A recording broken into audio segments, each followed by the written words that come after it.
Hey everyone, it's weather for Weather Geeks time on what's today? It's Tuesday. Back to work, back to school for many, and we've got a brand new member of the WFMJ weather team. Andrew DiPaolo, welcome aboard. Thank you so much. Made your debut at noon today, Yes, it did. and your regular gig will be the weekend mornings, Yep. Saturday and Sunday mornings. You can catch Andrew's forecasts then, and it's great to have you aboard, and great to have a weather presence now on the weekend morning show. Yeah. Because as much as we try, we can't make the weather stop on weekends just yet. We'll get there eventually. But so far, we haven't gotten there.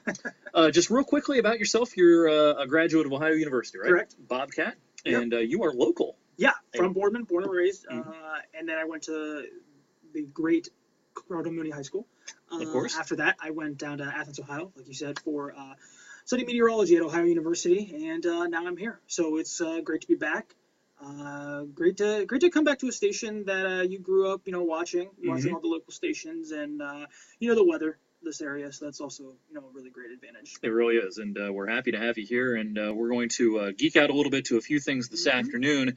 We were talking off the air before we hit record that the threat for severe weather today does not look as high as it did yesterday, and that's a good thing. We were helped out by some clouds today, I think. Oh yeah, absolutely. That helped to kind of stabilize the atmosphere enough that these showers, as they're coming through, are not producing a whole lot in the way of wind. There's a lot of heavy rain out there. This at about 3 minutes till 2 is some pretty hefty rain from Lordstown to Craig Beach, back towards Deerfield, and then down towards Route 62 around Alliance. There's no lightning or thunder being detected with this, but these are some pretty tall showers with some blinding downpours. So, and they are generally pushing off to the east. Let's put the radar in motion. Generally east, and they're moving at a decent enough clip that flash flooding probably not a huge issue for us, even though there's hard rains, and anywhere that there's poor drainage there might be a few issues, but the storms themselves, or the showers themselves, are moving along at a pretty decent clip. Yeah. We look behind this, and there's a little lull in the action, and then things are firing up again back towards just west of Cedar Point, just west of Sandusky. But again, there's not much in the way of thunder and lightning with that. So, things are turning out all right today. This could have been a worse day had we not had the clouds and even a stray shower or two around lunchtime. When you were on the air at noon, we had a couple of showers around, right? Yeah. Light showers were pushing through, but mainly, as you pointed out, the clouds are really coming in and allowing for that atmosphere to stabilize. So, it could be a lot worse if those clouds were not there. That's right. And the Storm Prediction Center out in Oklahoma earlier had us in the enhanced risk or slight risk, the yellow area. It came back to about, right here. They've trimmed that a little bit to the east now. So a lot of our viewing area, with the exception of Columbiana County, parts of Lawrence County, extreme southeastern Mercer County, no longer in the enhanced risk for severe weather. So there's a higher risk of damaging winds and maybe a little hail. The closer you are to Pittsburgh and heading over towards Du Bois, Altoona, and State College this afternoon. One thing for sure, as I walked in, I was sweating just walking in today. It is really, really muggy out there. Let's bring up the dew points at this hour, and check out how high those dew points are, upper 60s to around 70. Thankfully, though, we're about to get a break on those dew points. Yeah. The same cold front producing the showers, producing some nicer air to the north and west. Oh yeah, especially we're gonna get a hot day here in the next couple of days, but right after that, really dropping down to the upper 70s. So gonna be quite comfortable for a couple of days there in the next couple of days. It's been real stifling at night lately, and we'll finally be able to open up the windows a little bit the next couple of nights. You'll notice the dew points up in Michigan, in Wisconsin, northern Illinois, they're dropping down through the 50s. So it's a distinct air mass change that's coming in for tonight and for tomorrow. A little bit concerned with the rain today, some clearing skies tonight, and a longer night. Of course, we're into September now, that some fog could be an issue overnight tonight. So that may be something that is a concern at the bus stop tomorrow morning and for early morning commuters, probably tomorrow morning and Thursday morning as well. Fog season, typically autumn. You get some rain, you get some cooler nights with some clearing, longer nights, and that's a recipe for some fog. So it's something we're going to see off and on for the next couple of months, that's for sure. All right, so that's kind of a recap of what's going on now and a little peek at the future as far as the fog goes. But let's talk about the precipitation for the rest of the day today. I'm going to bring up the latest high-res model here. We call it the Rapid Refresh model. This model updates once an hour. Sometimes, just like any other model, it does a great job. Sometimes it doesn't do such a great job. This is what it thinks the radar looks like right now. It's doing an okay job. It's a little overdone, maybe, but it does have the placement of the precipitation generally in the right places. Now let's skip ahead a couple of hours to 4 o'clock. Notice that that main band is already pivoted through by 4 o'clock, and then here it's 5 o'clock.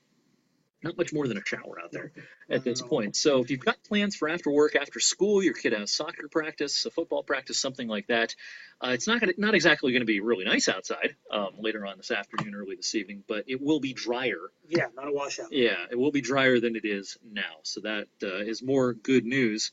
Let's actually look at the last hour version of this, because this current hour, it's not quite in. The whole run isn't in yet.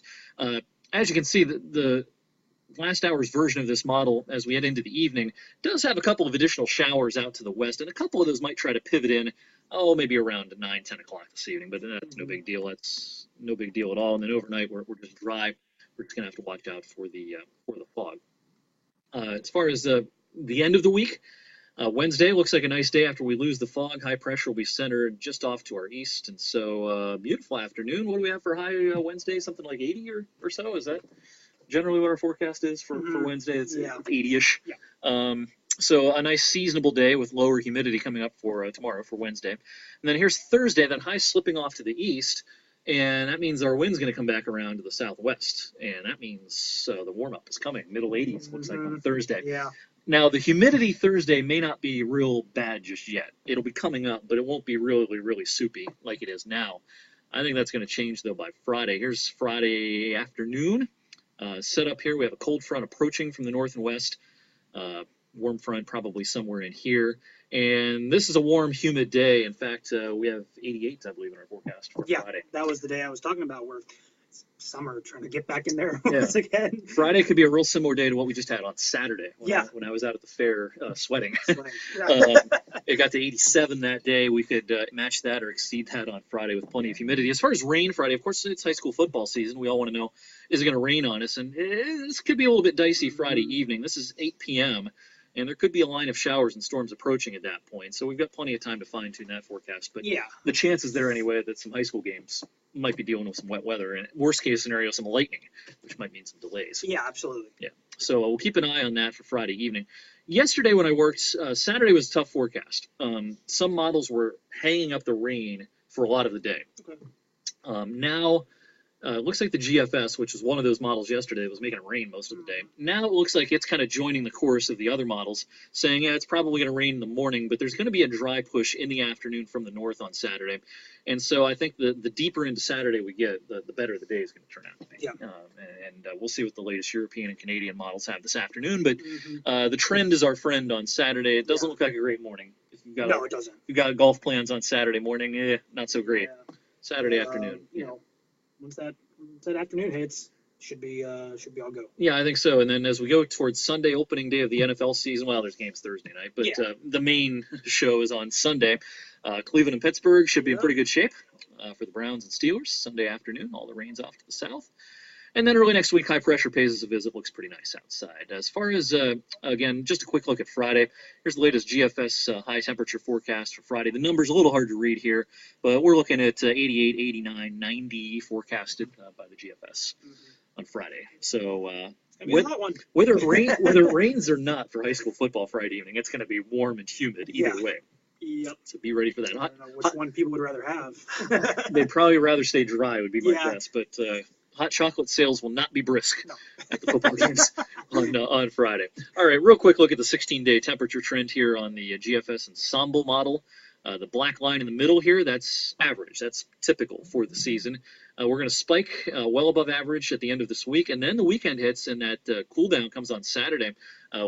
Worst case scenario, if it rains into early afternoon, we might be stuck in the 60s Saturday. Yeah. Worst case scenario. I'm not sure if that's a little likely yet, but if the rain lingers and the clouds linger a little longer, that could be a day where we almost don't get out of the 60s. And then generally in the longer range, the GFS Ensemble has a bit of a cool pattern for us for the middle of September. Like with any model, we're going to take it with a grain of salt because any model is going to get less and less accurate in the longer range. But we're not looking at looks like at a lot of heat once we're done with the end of this week. And Yeah. that's kind of what we expect. We're into September now, Yep. after all. Yeah. Heat waves become less and less likely. Closer and closer to astronomical fall. That's right. Only 18 days away. Correct. Yep. Yep. So the times, they are changing. All right, that's Tuesday. I'm getting ahead of myself. Tuesday's weather for Weather Geeks. Again, welcome aboard, Andrew. Be sure and follow him on Facebook and Twitter. He's getting his accounts set up as we speak. Twitter is just Andrew at Andrew WFMJ, and Andrew DePaulo is the name. You can follow me on Facebook. I should have that up definitely by Saturday, if not Sunday. So catch me on the weekend show, Saturday at 6 a.m., Sunday at 7 a.m., and I'll be there.